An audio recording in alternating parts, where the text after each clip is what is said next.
ونعوذ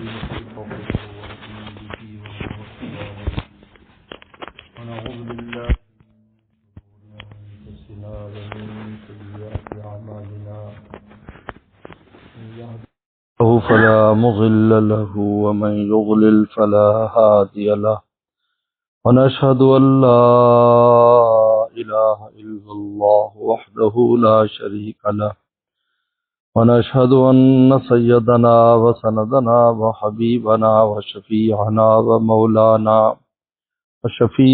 ومولانا محمدا عبده ورسوله صلى الله تعالى عليه وعلى آله وأصحابه وبارك وسلم. أما بعد فأعوذ بالله من الشيطان الرجيم. بسم الله الرحمن الرحيم. أفحسبتم أنما خلقناكم عبثا وأنكم إلينا لا ترجعون. وقال تعالى يا أيها الذين آمنوا اتقوا الله ولتنظر نفس ما قدمت لغد واتقوا الله إن الله خبير بما تعملون. قال النبي صلى الله عليه وسلم الكيس من دان نفسه وعمل لما بعد الموت أو كما قال عليه الصلاة والسلام. صدق الله وصدق رسوله النبي الكريم.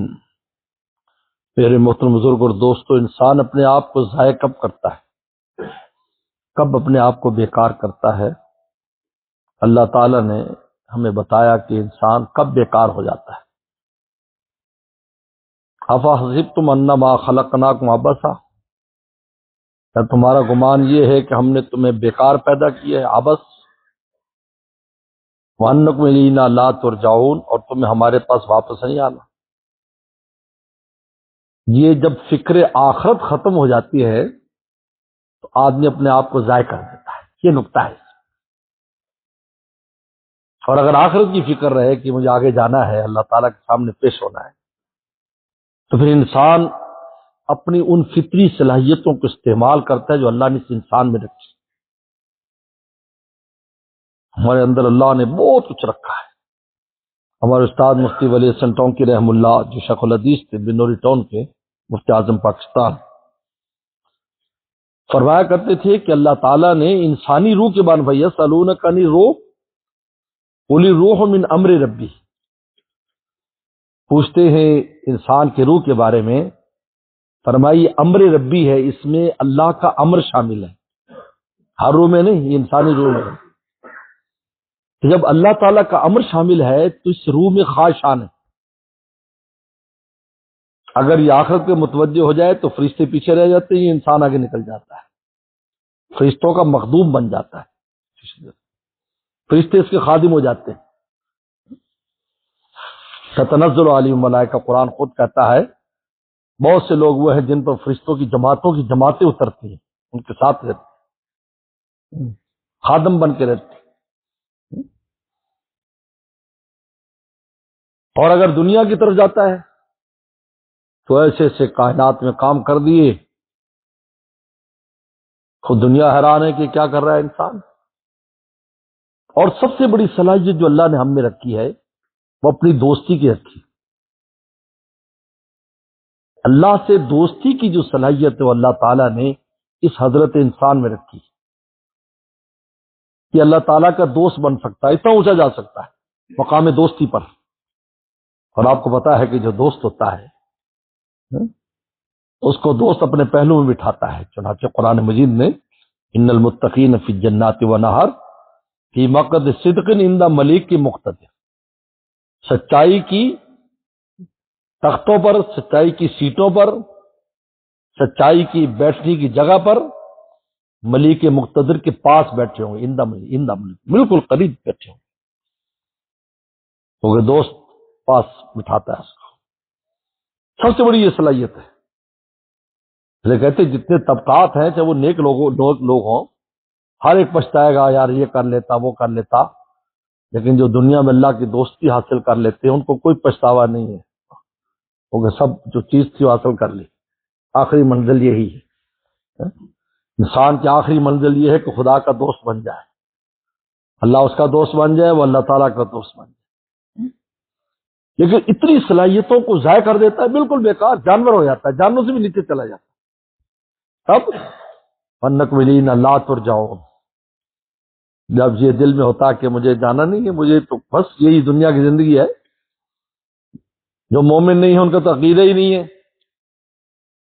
ایمان ہی نہیں ہے، اور جو مومن ہے وہ عمل کے اعتبار سے اس عقیدے کے خلاف زندگی بسر کرتا ہے۔ عقیدہ ہے کوئی بولتی ہاں ہاں بالکل جی مرنا ہے، لیکن کام کون سے کر رہا ہے؟ لہٰذا ہر کام سے پہلے یہ دیکھنا ہوگا کہ یہ جو کام کر رہا ہوں آخرت میں میرے لیے مضر ہے یا مفید ہے۔ یہ فارمولہ ہے، میں اس کو جواب دے سکتا ہوں اللہ تعالیٰ کو۔ اس لیے سفرا استفت قلبک من افتاک المفتون، اپنے دل سے بھی فتویٰ لے لیا کرو، کیا مفتی فتویٰ دے دے۔ بہت سے لوگ ہوتے ہیں جی چلو مولانا صاحب سے پوچھ لیا اور اپنی کوئی گنجائش نکال لی۔ مولانا صاحب کی گنجائش نکالنے سے گنجائش نہیں نکلے گی، وہ تو آپ جیسا مسئلہ بتاؤ گے ویسے اس کا جواب دے گا، وہ سوال پر جواب ہے، اپنی طرف سے تو کچھ نہیں کرنا اس نے۔ آپ نے فرمایا استفت کا دل سے پوچھ، اپنے دل سے پوچھ۔ خود حضور صلی اللہ علیہ وسلم یاد ارشاد فرمایا اے لوگو، اگر مالی معاملات میں کسی کے لیے فیصلہ کر دوں، اللہ کے نبی صلی اللہ علیہ وسلم فیصلہ کر، یہ چیز اس کی اور اس کی نہیں، اس کو پتا ہے، کہا میرے کہنے سے اس کی نہیں ہوگی، قیامت کے دن وہ دیندار ہوگا اس چیز کا، کیا میں اس کے حق میں فیصلہ کروں؟ یہ ہے جب انسان اس نظر سے دیکھتا ہے کہ بھائی یہ جو میں قدم اٹھا رہا ہوں یہ آخرت میں اس کا جواب دے سکتا ہوں یا نہیں، بھائی یہی رک جائے گا قدم، تعویلات نہیں چلیں گے، یہ دنیا میں چل جاتی، انسان تعویل کر لیتا ہے، یوں گھما لیتا ہے، بات یوں گھما لیتا ہے، لیکن وہاں کوئی تعویل چلنے والی نہیں ہے۔ اس لیے کہ قرآن کہتا ہے کہ ہم منہ تو بند کر دیں گے، ہاتھوں سے پوچھیں گے، ہاں بھائی ہاتھ بتاؤ، ہاں جی آنکھیں بتاؤ، کان بتاؤ، پاؤں بتاؤ، اب بتائیے آزاد دے رہے ہیں۔ اس لیے کہتے ہیں انسان جب گناہ کرتا ہے اللہ کو ناراض کر 4 جگہ ریکارڈ ہوتا ہے اس کا، 4 جگہ فرشتے لکھ لیتے ہیں، یہ کرامن کاتبین، اللہ کتنا فضل ہے کرامن کاتبین کا، یہ لکھنے والے بھی شان کرم رکھتے ہیں کہ اگر کوئی گناہ کر لے تو دائیں والا امیر ہے بائیں پر، یہ لکھنے نہیں دیتا، ٹھہر جاؤ ٹھہر جاؤ، 3 دور ٹھہر جاؤ ٹھہر جاؤ ٹھہر جاؤ، اگر اس دوران وہ توبہ کر لیتا ہے تو لکھنے کی ضرورت ہی نہیں پڑتی اور حساب صاف ستھرا رہتا ہے۔ اور اگر نیکی کا معاملہ آتا ہے تو مجرد دل میں نیت کرتے ہی یہ فوراً لکھ دیتا ہے ثواب، اس کو پوچھنا نہیں کسی سے، ہو گیا امیر ہے نا، ہیڈ ہے، ہیڈ کو نہیں پوچھنا نیچے والے سے۔ اللہ تعالیٰ کرامن کاتبین، ہم نے جو فرشتے مقرر کیے ہیں وہ بھی شان کرم رکھتے ہیں، تمہارے معاملے میں بھی شان کرم رکھتے ہیں۔ تو ان کے بعد ریکارڈ آیا، زمین میں ریکارڈ آیا، وَأَخْرَجَ الْأَرْضُ أَثْقَالَهَا، زمین اپنے وہ نکالے گی اور خبریں بتائے گی۔ انسان کہے گا یار یہ کیوں بول رہی، اس لیے اگر گنجائش ہو تو انسان سنت نفل کے لیے کہتے جگہ بدل دیتے ہیں۔ یہ فقہ نے لکھا ہے کہ جگہ بدلنے سے ہوگا زیادہ سے زیادہ زمین تمہارے لیے گواہی دے گی، اس نے مجھ پر نماز پڑھی، زیادہ سے زیادہ گواہی۔ یہی گناہ ہے، گناہ کرے گا، ریکارڈ ہو رہا ہے، زمین ریکارڈ کر رہی، اس عضو میں ریکارڈ ہو رہا ہے جس عضو سے گناہ کیا، ہاتھ سے گناہ کیا ہاتھ میں ریکارڈ، آنکھ سے گناہ کیا آنکھ میں ریکارڈ ہے، ایسے ریل نکلے گی پورے، استغفر اللہ، ریل نکل آئے گی تو پتہ نہیں کیا نکلے گا اس میں سے، کانوں سے ریلیں نکلے گی، ہاتھ پاؤں سے نکلے گی۔ چوتھا اللہ تعالیٰ کے علم میں ہوتا ہے، جب انسان توبہ کر لیتا ہے اللہ تعالیٰ سے معافی مانگ لیتا ہے، سب سے پہلے زمین سے ریکارڈ مٹایا جاتا ہے، اس کے بعد فرشتوں کو بلا دیا جاتا ہے، پھر جو نام اعمال ہے اس میں سے مٹایا جاتا ہے، اور عجیب اللہ کی شان ہے، بندوں کی ستاری کیسے فرمائی، اس کو مٹانے کے لیے اس کے اوپر انک ریموور نہیں پھیرتے، کیونکہ انک ریموور پھیرنا سے اگلے کو پتہ چل جاتا ہے کہ یہاں کوئی بات تھی غلط جس پر انک ریموور پھیرا گیا ہے، یہ ڈیلیٹ، جب کوئی میسج ڈیلیٹ ہو تو ہمیں کتنی وہ رہتی ہے، یار کیوں ڈیلیٹ کیا، کوئی مسئلہ ضرور لگتا ہے، ڈیلیٹ کر دیا۔ پہلے زمانے میں خطوط کے اوپر انک ریموور ہوتا تھا تو اس کو ایسے کر کے دیکھنے کی کوشش کرتے تھے، یار اس نے کیا لکھنے کی کوشش کی جس کو بعد نے مٹایا۔ اللہ نے انسانوں کی قیامت کے دن عزت رکھنے کے لیے کیا کیا کہ اس کو مٹا کر وہاں نیکی لکھ دیں گے تاکہ تسلسل میں تحریر کے فرق نہ آئے۔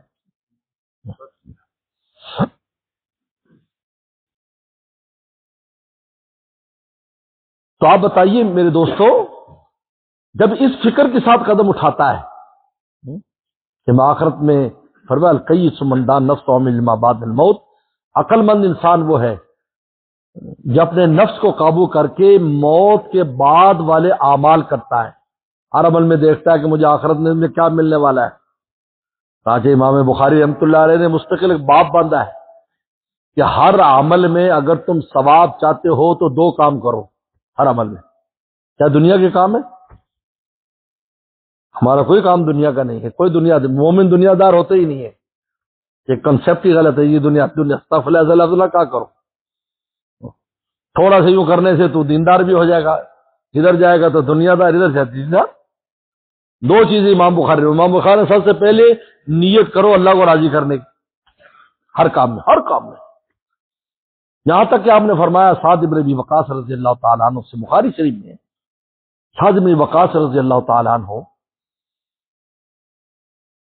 نبی کریم صلی اللہ علیہ وسلم کے ماموں لگتے رشتے میں، یہ ماموں ہے، حضرت آمنہ کے ساتھ ان کی رشتہ داری، لہذا رشتے میں ماموں لگتے۔ اب ان سے فرمایا یا سعد، جو لقمہ تو اپنے بیوی کے منہ میں دے وہ تحتسبھا، وہاں بھی تو یہ نیت کر لے کہ میرا اللہ خوش ہو جائے، اجرت علیہا، تجھے اس پر بھی اجر ملے۔ اب بتائیے، پیغمبر صلی اللہ علیہ وسلم نے ہر عمل کو آخرت کا عمل بنانے کا طریقہ بتایا، امام بخاری نے اس کو واضح کیا کہ دیکھو سب سے پہلے تو نیت کرنا سیکھو۔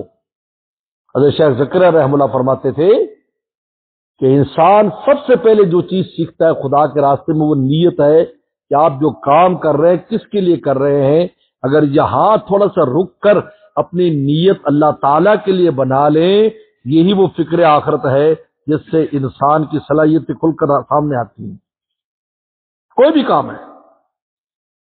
اور دوسرا فرمایا حسبہ والحسبہ، طلب ثواب، کہ اللہ ہمیں اجر دینا، ایک تو اللہ کی رضا کے لیے کرنا اور اللہ اس پر ہمیں کچھ اجر و ثواب دینا۔ اس لیے آپ نے سنا ہوگا علماء سے کہ آپ جو روزے کی حدیث ہے، تراویح کی حدیث ہے، لیلۃ القدر کی حدیث ہے، من قام رمضان ایمانا و احتسابا، تو وہاں پر ایمانا و احتسابا، جو حالت ایمان میں روزہ رکھتا ہے احتسابا اور اللہ سے ثواب کی امید پر رکھتا ہے، غفر لہ ما تقدم من ذنبی، پچھلے گناہ معاف ہو جاتے ہیں۔ وہاں احتساباً کا لفظ ہے کہ وہ اس عمل میں یہ نیت کرے کہ مجھے اللہ کو راضی کرنا ہے اور مجھے اللہ سے اجر و ثواب لینا ہے۔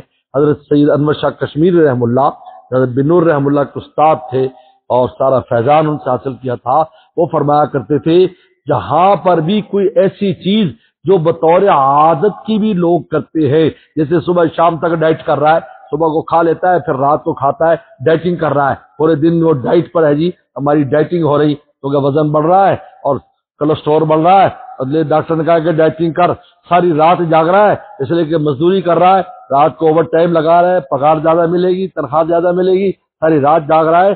تو حضرت نے عجیب بات فرمائی کہ جہاں پر بطور عادت کے لوگ کام کرتے ہیں اس کو عبادت بنانے کے رسول اللہ نے فرمایا احتساباً، دیکھ طلب ثواب کی اگر تو نیت کر لے گا تو تیرے یہ جاگنا مفید ہو جائے گا۔ ورنہ جو لوگ تو جاگتے ہیں، سر رات جاگ رہے ہیں، لیکن تو اس لیے جاگ رہا ہے، اللہ کے لیے جاگ رہا ہے، تو اس لیے جاگ رہا ہے اللہ اس پر تو مجھے اجر و ثواب دے دے، تو لیلۃ القدر میں جاگ رہا ہے، تو رمضان کی رات میں جاگ رہا ہے، تو رات کو تو کچھ نہ کچھ، اس میں کوئی ضروری نہیں ہے کہ ساری رات نماز پڑھو، کوئی تھوڑی بہت عبادت کر لی، خاموش بیٹھا ہوا کوئی فکر ہی کر رہا ہے، اپنی آخرت کی فکر میں لگا ہوا ہے، میرے ساتھ کیا ہونے والا ہے، کوئی دعا کر رہا ہے، سب شامل اس میں۔ حضرت فرماتے تو امام بخاری نے یہاں پر بتایا کہ حسبہ اور نیت یہ دو چیزیں ہیں جس سے ہمارے اعمال آخرت کے بنے. یہ وہ فکر ہے انکم الینا لا ترجعون. اگر انسان عمل کیے چلا جا رہا ہے, زندگی بسر کر رہا ہے, اور اس کو یہ فکر نہیں ہے کہ مجھے اس پر آگے بھی کچھ ملنے والا ہے یا مجھے حاصل کرنا ہے. اب مجھے بتائیے کتنا فرق ہے دونوں آدمیوں میں. ایک آدمی وہی کام کر رہا ہے, صبح کو جا کر دکان پر روٹی کما رہا ہے, سارے دن دکان پر بیٹھا ہے, لیکن صبح سے نیت یہ کرتا ہے کہ بھائی میں جا کر رزق حلال کماؤں اور رزق حلال خود بھی کھاؤں اور اپنے بچوں کو بھی کھلاؤں. بھئی یہی القاسب حبیب اللہ, یہ کسب کرنے والا اللہ کا دوست ہے. رسول اللہ نے ارشاد فرمایا, لیکن کس کی وجہ سے؟ نیت کی وجہ سے. اور دوسرا وہ سارے دن وہ بھی کام کر رہا ہے. دونوں کا فرق اندر کا فرق ہے, کیونکہ جب اندر فرق ہو جاتا ہے نا تو پھر ہر چیز کا رزلٹ الگ ہوتا ہے. مولانا جلال الدین رومی رحمۃ اللہ بڑی پیاری بات کی. انہوں نے کہا دیکھو آپ فلاور جو ہوتے ہیں, فلاورز کے اوپر شہد کی مکھی جو بی ہے وہ بھی اس سے سک کرتی ہے, رس اس میں سے جوس نکالتی ہے. اور یہ جو کاٹنے والا بھیڑ ہوتا ہے جس کو بھیڑ کہتے ہیں, تتیا جس کو کہتے ہیں, جو کاٹتا ہے, وہ بھی وہاں پر دیکھو گے وہ بھی وہاں سے رس لے رہا ہے, لیکن اندر کی مشین کا فرق ہے, ایک میں شہد بن رہا ہے ایک میں زہر بن رہا ہے. مولانا رومی فرماتے ہیں کہ یہی گھاس یہی گراس بکری بھی کھاتی ہے, یہی گراس ہرن اور ڈیر بھی کھاتا ہے. وہ بکری میں وہ مینگنی بنتا ہے اور وہ ڈیر میں جا کر مشک نافع بن جاتا ہے. وہ مشک نافع والا جو ڈیر ہوتا ہے مشک نافع بنتا ہے. وہ اتنا قیمتی ہے اتنا قیمتی ہے کہ انسان اصلی خرید بھی نہیں سکتا. میرے اور آپ تک جو مشک آتا ہے پتہ نہیں اس کے اندر 1000 بار مکسنگ ہوتی ہے, تو پھر جا کر ہم بڑی مشکل سے وہ بھی 500 ریال تولا اور پتہ نہیں 1000 ریال تولا, وہ بھی اتنا مہنگا ملتا ہے. تو اصلی کا کیا حل ہوگا؟ اب دیکھو ان دونوں کے اندر کا فرق ہے کہ بکری کے اندر وہ مشین نہیں ہے کہ جس سے رزلٹ کے طور پر مشک بنے, لیکن اس ہرن کے اندر مشین ہے جس سے وہ مشک بن رہا ہے. میرے دوستوں بالکل اسی طریقے پر ایک انسان اللہ کے لیے زندگی بسر کرتا ہے, مومن ہے, زندگی بسر کرتا ہے, اس کا کھانا پینا رہنا سہنا اس کے اندر نور پیدا کرتا ہے. اور ایک آدمی آخرت کی فکر کے بغیر اپنی زندگی بسر کرتا ہے, اس کے اندر یہ خون جا کر فساد پیدا کرتا ہے, اس میں گناہوں کے جذبات پیدا کرتا ہے, اس کو اللہ سے دوری کے اسباب کی طرف لے کر جاتا ہے. دونوں کا اندر کا فرق ہے. ظاہری طور پہ ایک ہی ہے, وہ بھی لقمہ کھا رہے ہیں بھی لقمہ کھا رہے ہیں, دونوں لوگوں کا کھانا ایک ہے. امام شافعی رحمۃ اللہ علیہ بہت بڑے انسان ہیں. اپنے شاگرد امام بن حنبل رحمۃ اللہ علیہ کے پاس بھی, امام بن حنبل رحمۃ اللہ علیہ شاگرد امام شافعی میں بہت اونچے درجے کے شاگرد ہیں. شاگرد اتنے اونچے ہوا کرتے تھے کہ استاد بھی ان کا احترام کرتے تھے, اتنے اونچے شاگرد ہوتے تھے. تو امام بن حنبل رحمۃ اللہ علیہ کے پاس مہمان ٹھہرے حضرت امام شافعی رحمۃ اللہ علیہ. تو ان کے بچوں کو بہت شوق تھا امام بن حنبل رحمۃ اللہ علیہ کو, کیونکہ ان کا ذکر سنتے رہتے تھے اپنے ابا سے. امام بن حنبل رحمۃ اللہ سے ان کے بچے, امام شافعی کی ایک بڑی عظمت ان کے دل میں تھی کہ ہمارے والد کی استاد تربیت کی آج ہمارے گھر آ رہے ہیں. تو بچے بڑے خوش, کیا دیکھیں گے بچوں نے یہ طے کیا بھی آج ہم نے رات دیکھنا رات کو حضرت کیا کرتے ہیں. یہ لوگ رات کو کیسے اللہ تعالیٰ کو مناتے ہیں, کیسے راضی کرتے ہیں. میرے شیخ ایک بات فرمایا کرتے تھے کہ جلوت کی چیزیں تو لے لی رسول اللہ کی ہم نے, جلوت کی چیزیں, نماز پڑھ رہے ہیں نماز پڑھا رہے ہیں بیان ہو رہا ہے خطبہ ہو رہا ہے, لیکن خلوت کی چیزیں نہیں لی. تو رسول اللہ رات کو روتے کیسے تھے اللہ تعالیٰ کے سامنے کھڑے, آپ کے پاؤں پر ورم آ جایا کرتا.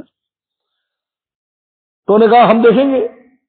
رات کو کھانا کھایا, کھانے کے بعد امام شافعی رحمۃ اللہ علیہ تو سے ٹہلنے کے بعد چادر لے کر لیٹ گئے اور بالکل تہجد تک لیٹے رہے. اب بچے دیکھ رہے ہیں جب آتے لیٹے ہیں, جب آتے لیٹے, اور آخر میں پھر تھوڑی دیر کے لیے اٹھے اور کچھ 2-4 نفل پڑے, فجر ہو گئی. تو بچوں نے ابا کو پکڑ لیا کہ ہم نے سمجھی رات کو پتہ نہیں کیا کیا کریں گے, یہ ہم بھی دیکھیں گے. تو ساری رات لیٹے رہے اور پھر صبح وضو بھی نہیں کیا, ویسے ہی چلے گئے. ورنہ وضو کا پانی مانگتے, ہم تو تیار تھے خدمت کریں گے وضو کرائیں گے یہ, اور تو اٹھ کے چلے گئے. تو ناشتے پر امام بن حنبل رحمہ اللہ نے پوچھا کہ حضرت کیا بات ہے، بچے اس طرح بات کر رہے ہیں؟ تو فرمایا کہ احمد تیرے کھانے میں اتنا نور تھا، اتنا نور تھا، جب لقمے میرے اندر گئے تو میرا دل روشن ہو گیا اور قرآن حدیث کی آیات سے مسائل میرے سامنے آنے لگے، ان میں سے میں مسئلے نکالنے لگا، نکتے نکالنے لگا، تفسیریں نکالنے لگا، تو میں بس اس کے اندر میں لیٹ گیا، کیونکہ یہ جو علم کی بات ہوتی ہے، علم کا ایک مسئلہ جاننے پر 200 رکعات سے زیادہ ثواب ملتا ہے، اور اگر علم کا پورا باب جان لے 1000 رکعات سے زیادہ ثواب ملتا ہے، اور جو قرآن میں سے مسئلہ نکالے اس مجتہد کا ثواب تو پتہ نہیں کتنا ہی ہوتا ہے، اللہ تعالیٰ جانتے ہیں۔ وہ نور اتنا ہے میرے قلب میں، اس نور کی وجہ سے میں ساری رات مسئلے میں سوئے نہیں، اتنے میں نے مسئلے نکال لے، اس آیت سے، اس آیت سے، اس حدیث سے، اس حدیث سے۔ تو پھر جب وضو کی ضرورت میں فجر کی نماز پڑھنے کے لیے چلا گیا، ایسے چلا گیا تھا۔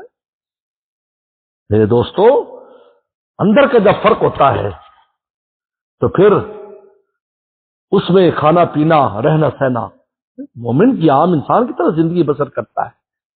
حتیٰ کہ انبیاء صلاۃ والسلام پر یہی ان کو اشکال تھا، مالی حاضر رسول یا کرتام یمشی فی الاسباق، یہ رسول کیسا ہے، یہ تو کھانا کھاتا ہے، لوگوں بازار میں سودا سلب لیتا ہے، یہ کیسا رسول ہے؟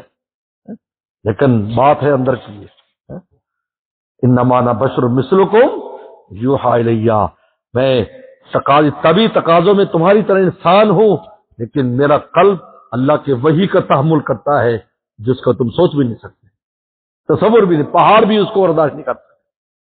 یوحی الیہ، پھر تو وحی الہی آتی۔ تو میرے دوستو، انسان بیکار کب ہوتا ہے؟ جب یہ فکر آخرت ختم ہو جاتی ہے۔ فرمال کئی من دان نفس ہو، زندگی بہترین گزارنے کا طریقہ بتایا، کیسے گزارو؟ ہر عمل میں دیکھو، ارے جو عمل کر رہا ہوں اس پر کچھ آخرت میں بھی ملے گا یا نہیں، لہٰذا خام خواہ نیت درست کرنی پڑے گی آپ کو، یار نیت ٹھیک کر لو بھائی۔ لے ڈاکٹر عبدالعی صاحب رحمۃ اللہ علیہ، حکیم الامتان رحم اللہ خلیفہ ہے، الحمدللہ متعدد بار کی زیارت کراچی میں، یہ بھی ہمارے حضرت کا فیضان ہے۔ حضرت نے فرمایا تھا بھائی، جب حضرت کے پاس ہم حاضر ہوئے 1980 میں، 1980 میں حضرت کے پاس پہلی دفعہ میں گیا، فرمایا بھائی یہاں کچھ بزرگ ہیں، بالکل چراغ سحری، ان کی زیارت کر لو۔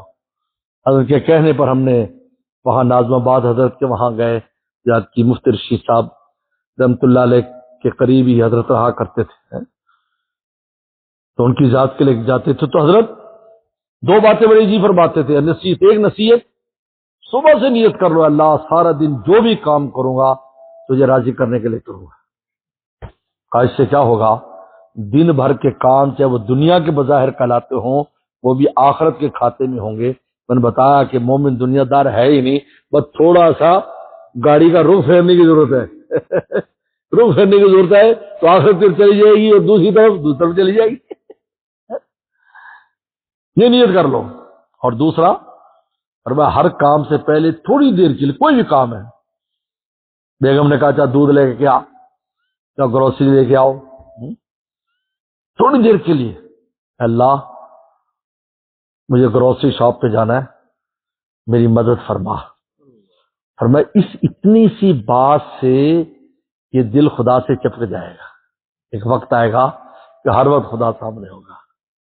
ہم تو بہت بڑے بڑے کام کر لیتے کہ ہمارے استاد فرماتے تھے، مفتی ولی حسن ٹوکی رحمہ اللہ، یہ بسم اللہ الرحمن الرحیم دی اس وجہ سے ہر کام میں بسم اللہ پڑھ، تاکہ بتا مجھے اپنے دست بازو پر اور اپنے ارادوں پر اور اپنی ہمت پر ناز نہیں ہے، تکیہ نہیں ہے، مجھے تو خدا کے نام پر تکیہ ہے، اس لیے میں خدا کا نام لے کر اس کام کو کرتا ہوں۔ بسم اللہ الرحمن الرحیم فرمایا، ہر جگہ بسم اللہ پڑھو، ہر کام میں بسم اللہ پڑھو، بسم اللہ الرحمن الرحیم۔ یہ کیوں دیا؟ اسے نہیں دیا ہے، اعلان کر دو، دنیا میں اعلان کر دو، ہم اس دنیا میں مولا کے سہارے زندہ رہتے ہیں، کسی کے سہارے، مولا کے سہارے زندہ ہے، اعلان کر دو دنیا۔ اس نے فرمایا کہ یا ایھا الذین آمنوا اتقوا اللہ، ایمان والو تقوی اختیار کرو۔ کیسے آئے گا تقوی؟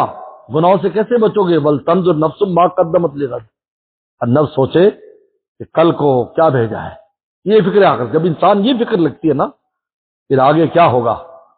عجیب بات ہے، بڑے بڑے نیکیاں بھی پھر نظر نہیں آتی، پھر خدا کے فضل پر بس نقطہ ہوتا ہے. گناہ تو دور کی بات ہے، نیکی پر بھی وہ کہتا ہے پتہ ہے میری نیکیوں کا کیا حال ہوگا بھائی، خدا کے سامنے میں نے پیش ہونا ہے. عطا سلمی رحمۃ اللہ علیہ بہت بڑے تابعی ہیں، بڑے بڑے صحابہ کو دیکھا.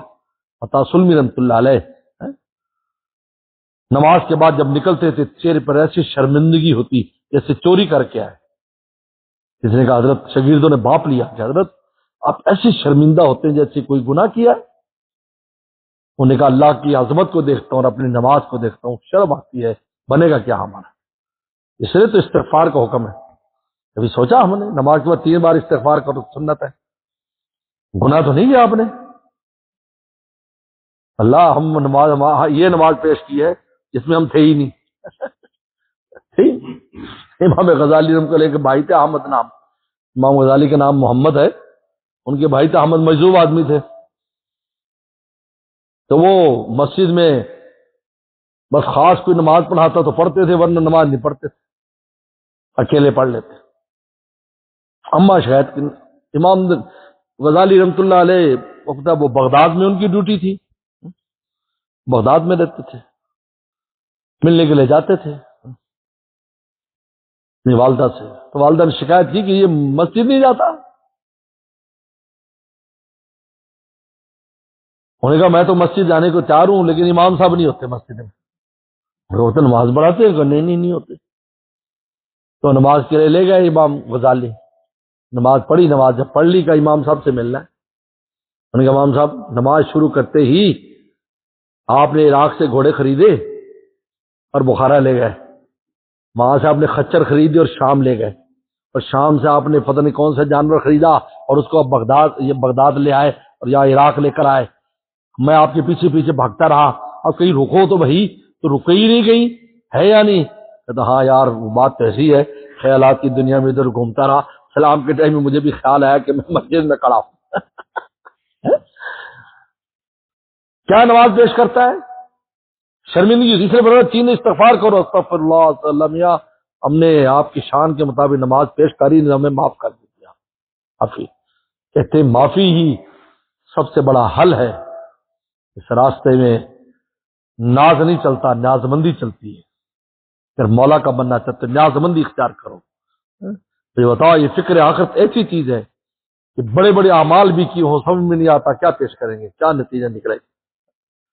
عائشہ صدیقہ رضی اللہ تعالیٰ عنہ کا جب وفات کا وقت تھا، 18 سال کی عمر میں اما عائشہ صدیقہ رضی اللہ تعالیٰ عنہ رسول اللہ دنیا سے پردہ فرما کے تھا. 18 سال عمر تھی، 65 سال کی عمر میں دنیا سے گئی، 65 سال.